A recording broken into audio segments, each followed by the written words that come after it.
In this video, we're going to show you how we repaired a fiberglass pool that had voids underneath it in North Carolina. Now, just like every job we arrive, we always check to see if there was a subcrock installed. We always like this because we can check the water behind the pool. At this particular job, there was one installed, but they covered it with concrete. We had to break that up to be able to get to it. Now, in this particular pool, when you stepped inside after the pool was drained, you could feel that there was some give in the shallow end and going down the slope into the deep end. Now, some of that backfill had slid down that slope into the bottom of the deep end, and it also created a hump on the floor in the deep end of the pool. Now, to do this repair in the most economical fashion was to cut some of the floor out of the fiberglass pool in order to get it to lay flat again.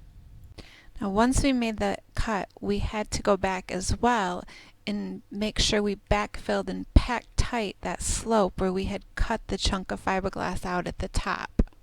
This took quite a few bags of dry concrete. Now, once we had the backfill done to our liking, we started to lay the fiberglass matting over the areas that we had cut out.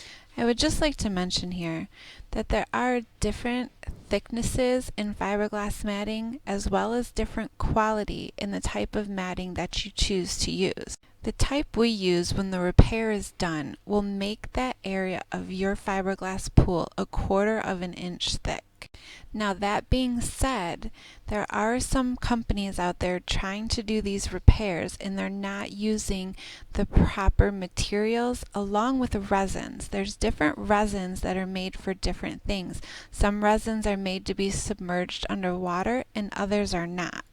Our resin and top coat that we placed on these pools was specifically designed to be submerged underwater. What we have been noticing is we are getting a lot of calls from customers that have had pool companies say they can repair their pools, and then they wind up getting in over their head and they refer them back to us to call and have us help them out with their pool. We've seen repairs done with paper thin, like 1 ounce fiberglass matting, and then resins that you go buy from Home Depot, which those were never designed to be submerged underwater. And I say that not to badmouth anybody, I just want people educated that if you are going to do this, I just highly recommend whatever pool company you decide to go with. You get references, referrals, you see jobs that they've done, you ask what they use, things like that. That being said, let's get back on topic. After our fiberglass repair was made, we power washed the entire pool surface to get those minerals and everything else off the pool before we did our top coat. So you see these little blue specks all over the side of the pool? This is called cobalting. This happens during the manufacturing process with the resins that they use to make the pools. What happens is water gets in between the fiberglass and this resin. This is what's called blisters or blistering. Mold and mildew and stuff build behind them. We had to grind these down to make sure that they didn't affect the top coat we were going to put on this pool. Once we got that taken care of, cleaned the pool, we put 2 of our epoxy top coats over the entire fiberglass pool on this customer's job. Our epoxy top coat is totally different than a gel or pool paint that is used on most fiberglass pools. I hope you enjoyed this video. I hope that it was educational, and please remember, there's never any pool that is beyond repair. Every pool can be fixed.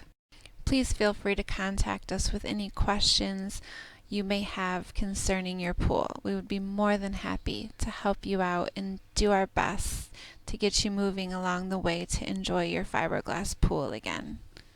Thank you and have a very blessed day. Please don't forget to follow us on Facebook, YouTube, Twitter, or Instagram.